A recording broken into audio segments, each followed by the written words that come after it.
तो आज हम देख रहे हैं अमेरिका की ऑफिशियल ट्रैवल साइट से मिली जानकारी। काफी कुछ है इसमें, घूमने फिरने की जगह, अनुभव, सब कुछ। हाँ, बिल्कुल। और अच्छी बात यह है कि इसे काफी व्यवस्थित तरीके से पेश किया गया है। व्यवस्थित कैसे? मतलब? मतलब जैसे अमेरिका को अलग-अलग हिस्सों में बांटा है। हम्म। इलाके, राज्य, शहर, फिर नेशनल पार्क भी हैं। हम्म। और यहाँ तक कि आपको किस तरह का अनुभव चाहिए, उसके हिसाब से भी। अच्छा। हाँ, तो इससे प्लान करना थोड़ा आसान हो जाता है। हाँ, ये तो है। तो ये इलाके कौन कौन से बताएं? इसमें जैसे पैसिफिक है, west, south west, mid west, south east और नॉर्थ ईस्ट।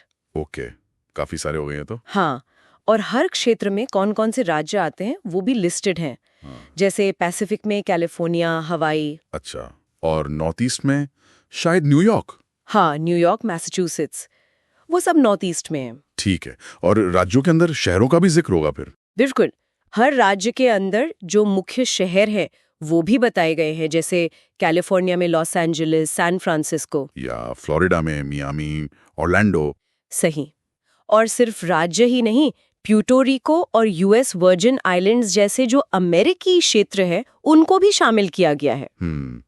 तो इससे एक अंदाजा मिलता है कि अमेरिका कितना बड़ा और अलग अलग तरह का है। बिल्कुल। मतलब चाहे किसी को बड़े शहर पसंद हो या फिर छोटे कस्बे, शांत माहौल, सबके लिए कुछ ना कुछ है वहाँ। विविधता बहुत है। अच्छे, शहरों के अलावा आपने कहा नेशनल पार्क भी हैं? हाँ, और उन पर भी अच्छा खासा ध्यान दिया गया है। कौन कौन से हैं मशहूर वाले? ग्रैंड कैनियन तो होगा ही। हाँ, grand canyon, Arizona, Yellowstone, Yosemite California, great smoky mountains, ये सब हैं। अरे वाह! और वॉशिंगटन डीसी में जो नेशनल मॉल और स्मारक है उनका भी जिक्र है। ये दिलचस्प है कि नेशनल पार्कों को इतनी अहम। हाँ, ये दिखाता है कि वो सिर्फ शहरी आकर्षणों पर ही फोकस नहीं कर रहे। अमेरिका की जो प्राकृतिक सुंदरता है, जो आउटडोर एक्टिविटीज हैं, सही। उन पर भी जोर है। जैसे येलोस्टोन के गीजर्स या वहाँ के जंगली जानवर, ये अपने आप में एक अलग ही अनुभव है ना? बिल्कुल। अच्छा, और एक चीज जो मुझे बहुत इंटरेस्टिंग लगी वो है अनुभव या एक्सपीरियंसेस वाला सेक्शन। हाँ, वो काफी मजेदार है। मतलब सिर्फ जगहों के नाम नहीं, बल्कि आप अपनी यात्रा को थीम के हिसाब से सोच सकते हैं। एग्जैक्टली। जैसे आपको शॉपिंग में ज्यादा रुचि है या फिर आपको रूट 66 पर ड्राइव करना है। हाँ, या खाने पीने का शौक है, फ्लेवर्स करके भी कुछ था शायद। हाँ, फ्लेवर्स, आउटडोर और नेचर, कल्चर और इतिहास, मनोरंजन, कई थीम्स हैं। और इसमें शायद कुछ बने बनाए यात्रा कार्यक्रम भी सुझाए हैं। हाँ, बिल्कुल।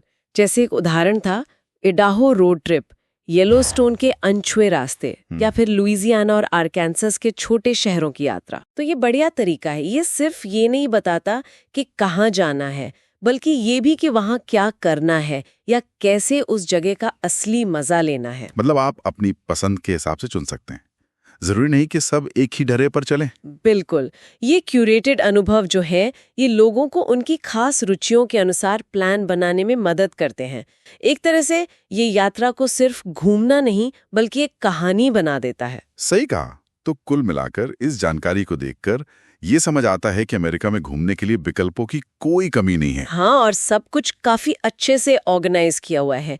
इलाके, शहर, पार्क, अनुभव, सब कुछ कवर किया है। हाँ, और ये न सिर्फ आपको प्लान करने में मदद करता है, बल्कि ये भी दिखाता है कि अमेरिका में असल में कितनी विविधता है, लैंडस्केप की, कल्चर की, अनुभवों की। एक ही देश में इतनी वैरायटी। वाकई। तो श्रोताओं के लिए एक सवाल छोड़ जाते हैं, क्या इतनी सारी जानकारी, इतने सारे विकल्प होने से प्लानिंग सच में आसान होती है, या कहीं ऐसा तो नहीं कि हम और कंफ्यूज हो जाते हैं कि चुने क्या?